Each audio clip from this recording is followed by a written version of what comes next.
Cette émission est une présentation de Sport Québec. Ensemble, unissons nos forces pour un Québec actif et en santé. Par Sportcom, la passion de valoriser le talent et de faire briller les acteurs du sport d'ici. Et par le club Gymnix, club d'excellence en gymnastique artistique féminine. Innover, exceller, respecter.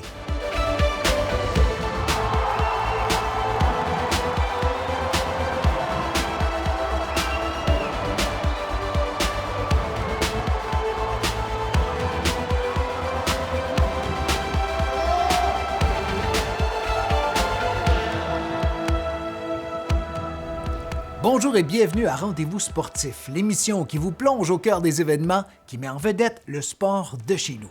Aujourd'hui, nous vous emmenons au stade de soccer de Montréal, où se déroule la 31e édition de l'International Gymnix. Cet événement prestigieux rassemble plus de 1300 athlètes provenant de 15 pays, offrant une occasion unique d'admirer les performances des meilleurs gymnastes d'ici et d'ailleurs.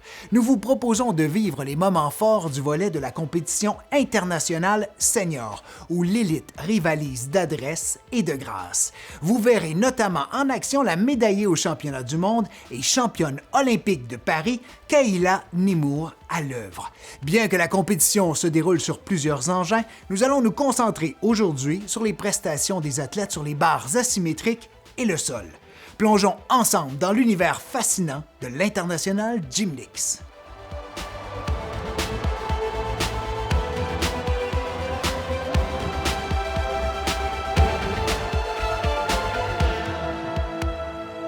Bonjour à tous et à toutes, bienvenue à l'International Gymnix. Audrey Lemieux en compagnie de Francine Bouffard, entraîneur de haut niveau au club Gymnix. Aujourd'hui, on vous présente les finales chez les seniors, barres asymétriques et exercices au sol. Alors au programme aujourd'hui, on a des athlètes extrêmement talentueuses. On débute avec Etora Touchrotter, donc des Pays-Bas, qui va s'élancer être la première chez les seniors. Oui, Etora, qui est une gymnaste d'expérience, elle a déjà 26 ans, 2 Jeux olympiques à son actif, 2016 et 2020, et quelques championnats du monde. Alors, regardez l'amplitude, la qualité d'exécution. Là. Alors, elle a des jambes jusqu'au bout des pointes qui sont toujours impeccables. Alors, la transition vers la barre inférieure, elle devra retourner à la barre supérieure. Donc, maintenant ici, elle peut refaire un autre lâcher. Cette fois-ci, elle le fait avec une vrille, donc un tour complet sur elle-même. Retour à la barre supérieure. On a vu ici, c'est un petit peu bas et avec un écart de jambes. Mais reprend absolument la qualité. Oui, puis c'est encore un petit peu de difficulté. Et oh là là là là là. Ouf, malheureusement. Alors, oui, malheureusement. Donc, l'élément précédent, le grand tour avec Valls, était malheureusement un peu désaxé, manquait un petit peu de direction qui fait que manquait d'élan pour la sortie. Mais ici, on regarde la vrille dans le changement de barre. C'était magnifique. Et la sortie qui était évidemment un peu trop basse. Et elle a été déportée vers l'avant, une chute. Donc, c'est un point complet là, qui est retiré de sa note. Oui, une note de 12,566 pour Etora Touchrotter. On enchaîne maintenant avec la Canadienne Zoé Cadrin. Alors, Zoé, qui est nouvellement senior. Alors, elle fait son entrée dans la senior cette année. Un bon exercice aux barres. Les barres ont toujours été son engin où elle brillait le plus. Donc ici, la transition vers la barre supérieure. Elle est d'ailleurs médaillée de bronze au dernier Élite Canada senior de cette année chez 25. Donc, demi-tour, prépare pour le grand tour avec la pirouette, prépare pour la sortie, les 2 soleils, les 2 grands tours et la sortie en double tendu. Et ce qui est important, c'est la réception, ce que malheureusement, Etora avait eu beaucoup de difficultés à faire auparavant. Dans la transition, barre inférieure à supérieure, supérieure à inférieure. On voit ici un léger écart de jambe dans la transition et la sortie double salto tendu. Alors voilà une note de 12,966 pour Zoé Cadrin. Nous allons faire une courte pause et on revient dans quelques instants avec les barres asymétriques. De retour à cette diffusion de l'International Gymnix, on vous présente les finales chez les seniors. Voilà la suite des barres asymétriques. C'est maintenant au tour de la japonaise Nakahama Shiori.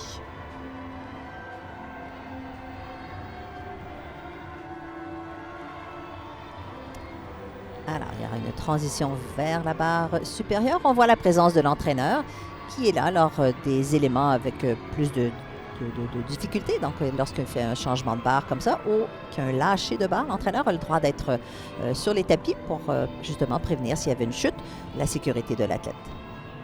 Alors, on va voir ici, un petit peu trop près de la barre. Donc, elle avait quand même une belle hauteur, mais elle était pas assez en distance. Donc, à ce moment-là, lorsqu'elle attrape la barre, les bras sont fléchis et il y a une déduction. Ici, il manque un petit peu de vertical à la fin de la pirouette. Et la sortie, oh là là là là, très en longueur. Donc, c'est déporté un petit peu trop. Donc, a lâché la barre un peu trop tôt au moment de la sortie. Alors, ici, on voit l'entraîneur qui est prêt, qui regarde, s'assurer que la gymnaste va bien attraper la barre. La même chose ici. Ici, regardez les bras. Hein, beaucoup trop près. Il y a donc une flexion de bras. Ici, un petit peu trop loin. On voit mal là, sur la reprise, mais avec une grosse déduction sur la réception. Oui, et ça sera une note de 13,300 pour Nakahama Shiori du Japon. Et là, bien, on enchaîne avec une athlète fort connue et la foule qui est en délire. Il s'agit de l'Algérienne Kayla Nemour. Alors, il s'agit donc de la championne olympique en titre aux barres asymétriques. Je vais vous laisser d'abord regarder et apprécier la routine. En vol par-dessus en vol, ça n'arrête pas. Regardez l'amplitude et la hauteur. Elle poursuit et hop, demi-tour. Impressionnant. Et on entend la foule qui est aussi très bouche bée de cette performance. À la reprise, on regardera les petits détails. Donc, d'ici, l'envol, l'amplitude. Ici, elle va attraper, regardez les mains, elle était en prise mixte qui va faire qu'elle va faire un demi-tour directement en bas, directement haut. Il n'y a jamais d'arrêt dans son exercice. Et c'est ce qui fait que sa valeur de départ va être supérieure à tout le monde. Là, elle va avoir une valeur de départ de 6,0. Alors, un pointage de 14,633 pour l'Algérienne Kayla Nemour. Donc, présentement, c'est elle qui est en tête. On poursuit maintenant avec la Canadienne Lia Monica Fontaine. Alors, Lia Monica, qui est quadruple championne senior à Élite Canada. Elle aussi, elle a fait son entrée en senior cette année.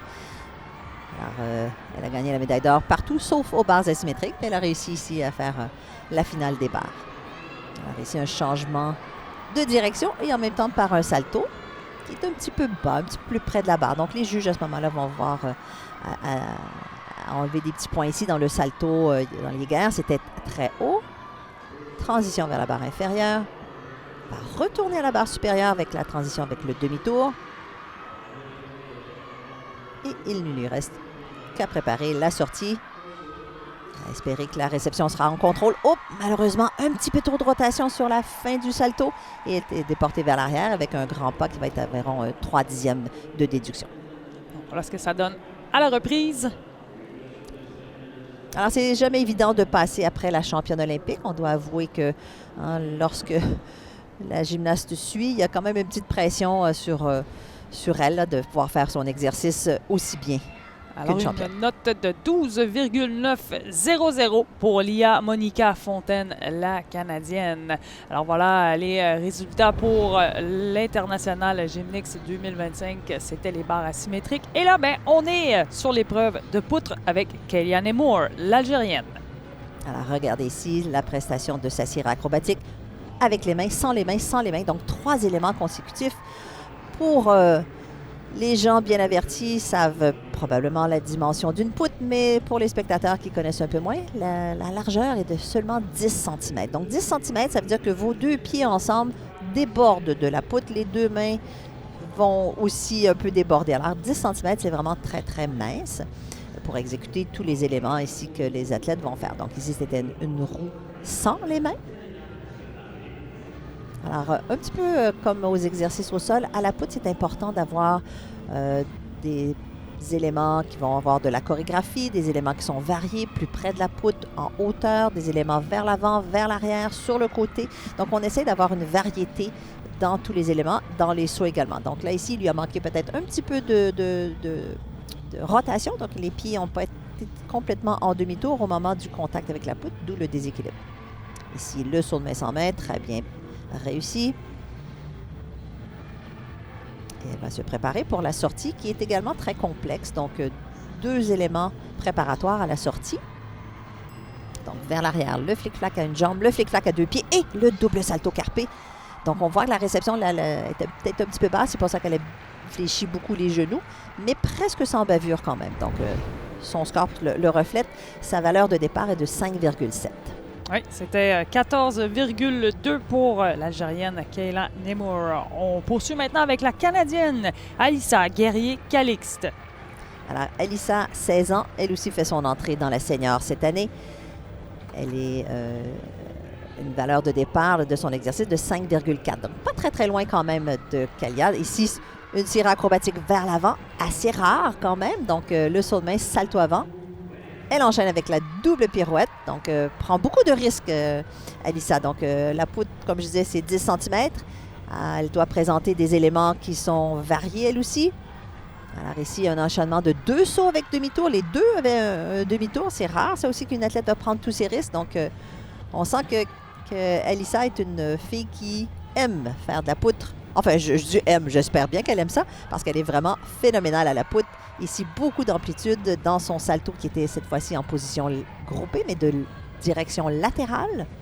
Et c'est important aussi d'avoir un passage latéral. C'est important d'avoir un passage vers l'avant, vers l'arrière, mais aussi un passage de bas niveau.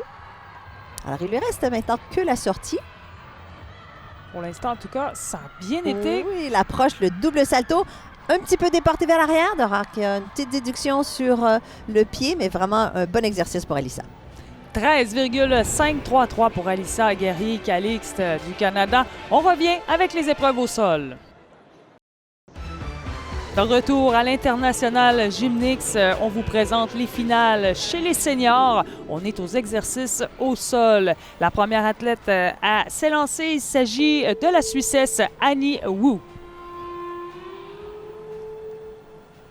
Alors, c'est rare que les Suisses nous amènent une équipe, mais cette fois-ci, nous étions très, très, très heureux de les accueillir à l'International Gymnix. Alors, la première ligne acrobatique, rondade flic-flac, double salto groupé, avec un petit peu de manque de contrôle à la réception, mais par contre, il y avait beaucoup, beaucoup d'envol et d'amplitude. Alors, les gymnastes au sol doivent exécuter leur exercice sur une musique personnelle. Donc, elles ont le choix avec leur chorégraphe de choisir la musique, le style de musique, la vitesse, ça peut être plus lent, plus rapide, un style plus lyrique ou peut-être plus contemporain. Donc, c'est selon le style de l'athlète. Et la chorégraphie, naturellement, doit être en lien avec la musique choisie.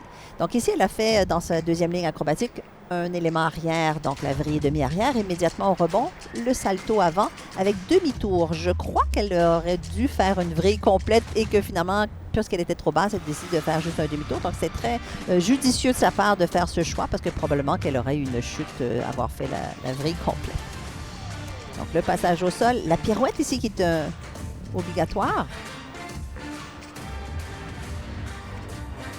C'est toujours de communiquer avec les juges, mais de communiquer évidemment avec le public. On utilise toute la surface On ici. utilise toute la surface. Alors, vous aurez pu voir, peut-être il y a des petites lignes blanches là, qui déterminent les limites du sol. Donc, on part le plus à la limite possible pour avoir plus d'élan.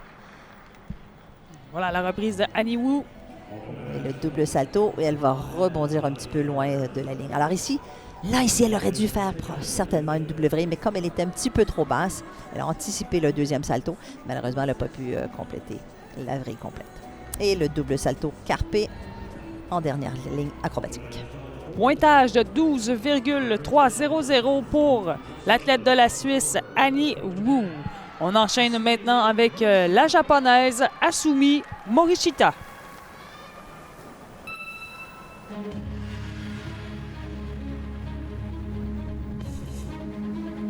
Et combien de temps environ ça peut prendre pour mettre sur pied une chorégraphie de la sorte? Alors, ça peut être assez long, enfin 2 mois environ, mais après ça, tout le travail de perfectionnement, on le fait pendant l'année au complet. Alors, la première ligne acrobatique de la japonaise est une double vrille avant immédiatement suivie d'un salto.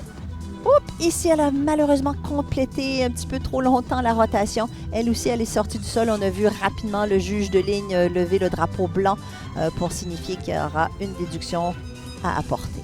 Parce que oui, il y a les juges qui sont devant le sol pour noter chaque chaque élément, mais il y a aussi 2 juges. On voit, il y a une dame là, sur le coin, sur une chaise très élevée pour justement voir à ce que les athlètes respectent les bordures de limite du sol. Alors là, 1, 2, double pirouette. Il a manqué un petit peu d'équilibre. Elle a réussi quand même à ne pas tomber avant d'avoir complété la double rotation.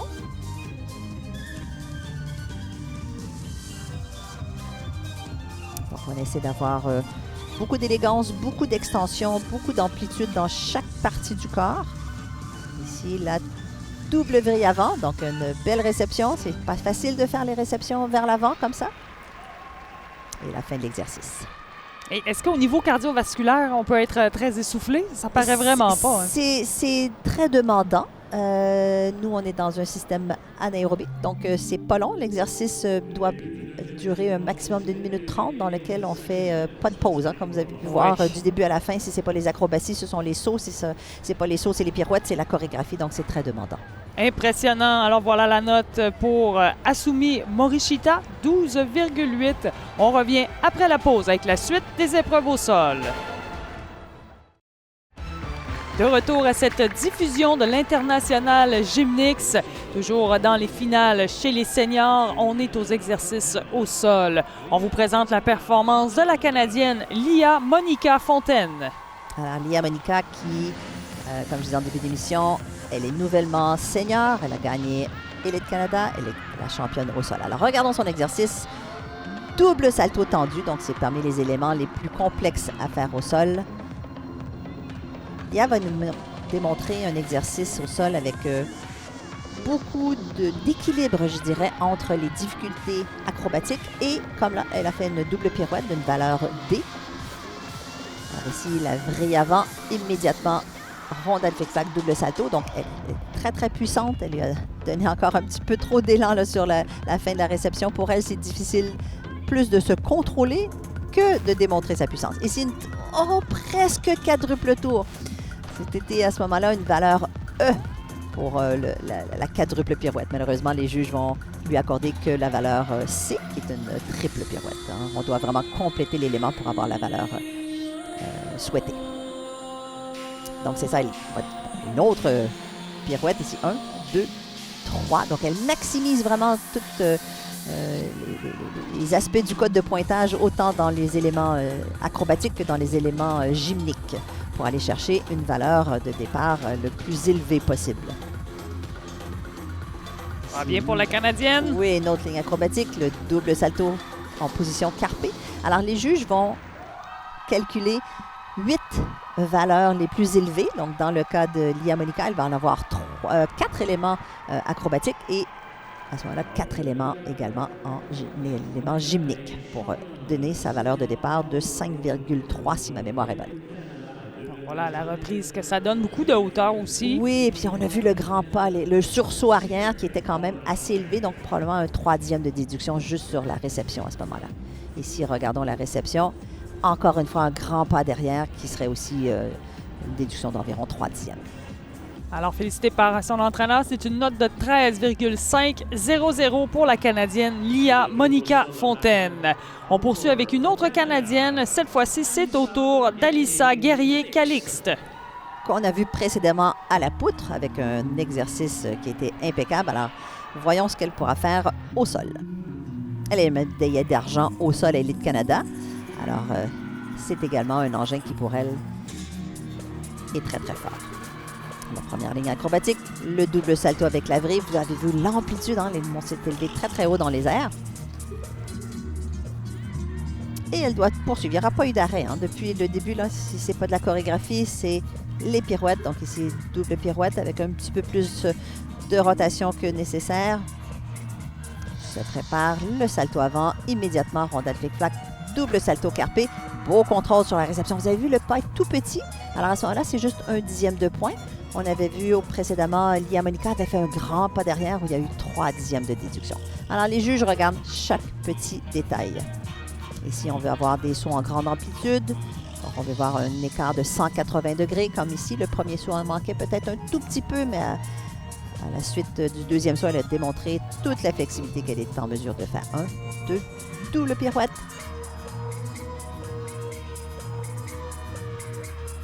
Et à date, elle n'a pas arrêté. Non. Petite pause de rien du tout, à peine.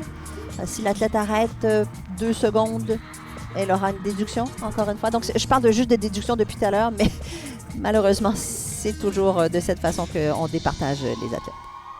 Et jusqu'à la fin, regarde comment elle respire. Oh oui, on le voit là, très bien. Très et exigeant, elle a été tout au long, active tout au long de sa prestation. Et regardez, c'est une belle hauteur. Premier salto avec une vrille, le deuxième salto sans la vrille. Elle revenait vers l'avant ensuite, rondade flic-flac. Double salto en position carpé. Très petit pas, hein, ça c'est 1/10. La double pirouette. Et a fini par le double salto groupé. Contrôle de la réception. Encore une fois, petit pas de rien du tout. Alors, pour Alyssa Guerrier-Calixte, c'est une note de 13,133. Voilà les résultats pour les épreuves au sol. Fontaine, Guerrier-Calixte et Morishita sur le podium. Voilà votre podium pour les épreuves 2025. Les barres asymétriques, voilà votre podium. Nemours, Nakahama et Cadrin. Merci à tous et à toutes d'avoir été des nôtres. À bientôt. Cette entrevue vous est présentée par le club Gymnix, club d'excellence en gymnastique artistique féminine. Innover, exceller, respecter. Alors c'était vraiment bien, j'ai pris beaucoup de plaisir, l'ambiance était vraiment très décontractée, même en dehors, plus de sorties, à l'hôtel avec toutes les gymnastes. L'ambiance était vraiment chaleureuse, donc ça fait du bien de ne pas avoir une compétition vraiment avec la pression des Jeux Olympiques. Et j'ai pris beaucoup de plaisir, j'ai donné le maximum de moi, donc je suis très contente et c'était une compétition extrêmement bien et j'espère pouvoir la refaire. Puis tes prochaines compétitions ressemblent à quoi, le restant de ta saison? Alors il va y avoir la demi-finale et la finale du top 12 avec mon club en France et ensuite les Coupes du Monde encore à venir pour encore plus prendre de l'expérience et me remettre un petit peu dans les compétitions. On te souhaite la meilleure des chances. Continue, on va continuer à t'admirer. Merci beaucoup d'être ici. Nous venons d'assister à des prestations exceptionnelles, nous démontrant le haut niveau de gymnastique artistique présenté dans la métropole encore une fois cette année, dans le cadre de ce prestigieux événement. L'International Gymnix continue de s'affirmer comme un rendez-vous incontournable, célébrant le talent et la passion des gymnastes du monde entier.